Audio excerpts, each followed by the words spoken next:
ଆପଣଙ୍କର ଯଦି ଗୋଲ ମୁହଁ ତେବେ ଆପଣ ସେହି ଡିଜାଇନର ଇୟରିଂ ପିନ୍ଧନ୍ତୁ ଯାହା ଆପଣଙ୍କର ଗୋଲ ମୁହଁକୁ କିଛି ପରିମାଣରେ ଲମ୍ବା ଲୁକ୍ ଦେଇପାରିବ।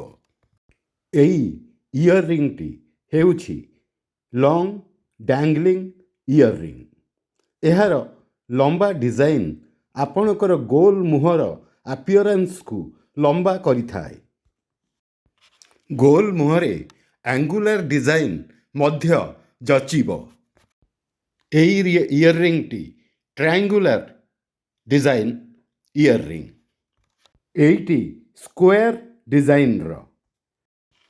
ଚାନ୍ଦେଲିୟର ଇୟରିଂସ୍ ମଧ୍ୟ ଗୋଲ ମୁହଁର ସୌନ୍ଦର୍ଯ୍ୟ ବଢ଼ାଇବ। ଚାନ୍ଦେଲିୟର ଇୟରିଂସ୍ ଯାହାର ଉପର ଅଂଶ ପତଳା ଏବଂ ତଳ ଅଂଶ ଲମ୍ବା ଥିବ ଗୋଲ ମୁହଁକୁ ଖୁବ୍ ଜଚିବ। ଝୁମକା ମଧ୍ୟ ଟ୍ରାଏ କରନ୍ତୁ। ଲମ୍ବା ଏବଂ ପତଳା ଝୁମକା ଗୋଲ ମୁହଁକୁ ଖୁବ୍ ସାଜିବ। ଗୋଲାକାର ଡିଜାଇନକୁ ଆଭଏଡ଼ କରନ୍ତୁ କାହିଁକି ଗୋଲ ମୁହଁକୁ ଗୋଲାକାର ଡିଜାଇନ ଆଦୌ ସାଜିବ ନାହିଁ।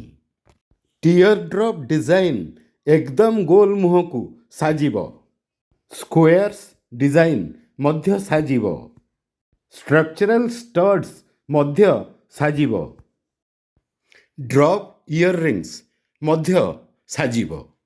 ସ୍ଲିମ୍ ଡ୍ରପ୍ ମଧ୍ୟ ଖୁବ୍ ସାଜିବ। ଗୋଲ ମୁହଁକୁ ଓଭାଲ ବା ଏଲୋଙ୍ଗେଟେଡ୍ ହୁପ୍ ଖୁବ୍ ସାଜିବ।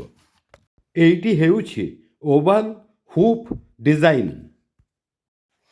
ଗୋଲ ମୁହଁ ପାଇଁ କେବେ ହେଲେ ଗୋଲାକାର ଡିଜାଇନର ଇୟରିଂ ବାଛନ୍ତୁ ନାହିଁ। କେବଳ ଲମ୍ବା ଏବଂ ପତଳା ଡିଜାଇନର ଇୟରିଂ ବାଛନ୍ତୁ। ଦୟାକରି ମୋର ଚ୍ୟାନେଲକୁ ସବସ୍କ୍ରାଇବ୍ କରନ୍ତୁ ମୋତେ ଉତ୍ସାହିତ କରିବା ପାଇଁ। ବନ୍ଦେ ମାତରମ୍।